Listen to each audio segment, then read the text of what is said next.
It's complicated. I wish you were here. It's 103 and that little blue-eyed blonde runs to the water, the polka-dotted dress dancing against her. She loves the water. It never leaves her on days too hard to bear. The edge of the water drags her in as if she can hear it calling her name. Her gaze never left the ripples. I wish you were here. The little blue-eyed blonde drowned. She took too many steps ahead of herself, didn't look to see the drop. Nights got longer because the same man stopped coming. He was too busy having sex with his help to help the lost souls who wanted to get away for a couple of hours. I can hear him laughing at me. While I lay in bed, the black girls around me, I just wish it would swallow me. So I don't have to keep pressing this pillow across my face to erase the evidence of tears. I wish you were here because I love you. I love every inch of you, but obviously fate hates me because it drags you away like it dragged that blue-eyed blonde. Yet, fate is a tease because it keeps you drifting back and forth as if we have a chance. Fuck fate. I'm on the edge of the drop-off, but I can tread water. Even if my head goes under once or twice, I'll stay afloat. And I hope you're happy. I hope your dreams come true. I hope you follow that passion and work hard for it because you deserve it. It's 11:11. I lay in my bed and stare at my clock. I wish you were here. I'll carve your name into my arm so with every pulse my veins will kiss you. I miss you. A new road. I'm sitting on the edge of my bed. The room is pitch black, hidden in the absence of light. How many times could I fool myself into thinking I was the only thing she needed? The fish-shaped holes in the wall and the 2-inch deep cuts in my wrists are the only things I have to remember her by. The however many nights I spent running my fingers through my hair, wishing I could take back all the things I've done. Now I'm taking a turn onto a new road. A road I've never been through. It seems to be the longest journey I've been on, and I can't seem to find a way off this highway of low self-esteem and fake smiles. The room is cold.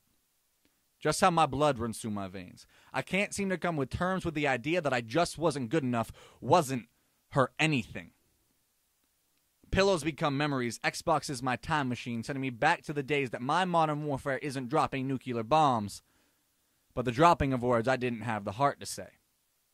But the words are just battles. The thoughts become mental warfare. No way back to the past I wish to call a future, and if the present is a gift, I'd like to return this one for the one I wish I still had. I cannot even stand on my own 2 feet without triggering brain waves that send a suicidal sea into an apathetic ocean. No one can hear the sobs that I've cried. The tears that run down my face feel like acid, every tear burning with the fear of you not coming back.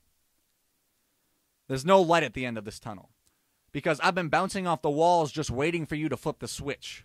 So I'll ride this road into oblivion, no stopping a man who's incarcerated his soul to a demon of deceit and false promises of the heart. The darkness is caving in and I'm having trouble breathing, but I like it. In this moment of certain demise, I find something else to fight for other than you. It's me. So I'll leap off the edge of my bed, in a room so full of darkness, hidden in the absence of light, and hope that I can catch more than this final breath. Let me tell you. Let me tell you about the time I grew old next to my love, gently closing my eyes for an eternal sleep that we all fall into. The time I took my oldest grandchild to college, and let me tell you about the time I was standing in the room when that very child was born into a world full of love and hate. Let me tell you when I experienced my 50th anniversary with a deep ocean blue-eyed woman. How I cried proudly when I gave my daughter away.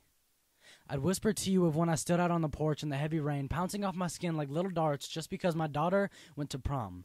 Don't let me forget to tell you about the time I ran down a hill as if animal instincts set in, just to follow a girl on a bike with my hand under the seat while she screams, "Don't let go, Daddy, don't let go." Let me tell you when my eyes twinkled with tears, my mouth parted to show a smile just because I heard the word Daddy fall from young lips for the first time. There was this one time when I stood in a white room with doctors all around while a woman gave birth to a girl I had not met yet but would give my life for. The moment I stood at the altar, joints in my body practically having war with one another due to nervous tensions and a family gazing.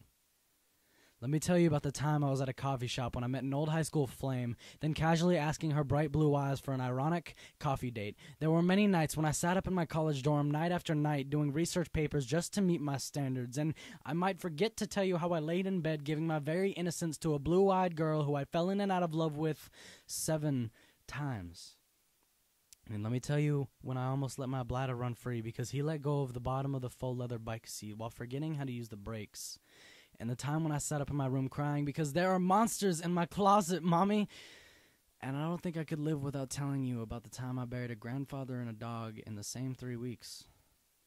You'd love to hear the miracle of when I took those first few steps in the bright blue Blue's Clues footy pajama outfits, that very first breath I took in the white room while being held by a stranger with cold hands and a mask. But the sad part is, I can't.